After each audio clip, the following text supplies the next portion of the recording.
Untuk mami-mami yang lepas bersalin, you guys kena tahu, memang girdle is the best choice for you guys.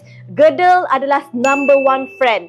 Mami yang bersalin Caesar ataupun bersalin normal, korang akan anggap girdle ni adalah sesuatu yang sangat-sangat orang cakap apa, best friend you guys. Hari-hari korang akan pakai girdle. Even dah habis berpantang pun, girdle ni adalah peneman setia you guys. You guys akan pakai dari pagi sampai malam sebab dia adalah pengganti kepada seluar dalam. Tetapi bear in your mind, girdle tidak akan menyorok perut kita yang besar. Kalau you ada masalah perut yang buncit, perut yang besar, I'm so sorry. Ramai yang salah faham dan dia tinggalkan review yang negatif, review yang tak masuk akal. Beli girdle tapi perut tetap ada.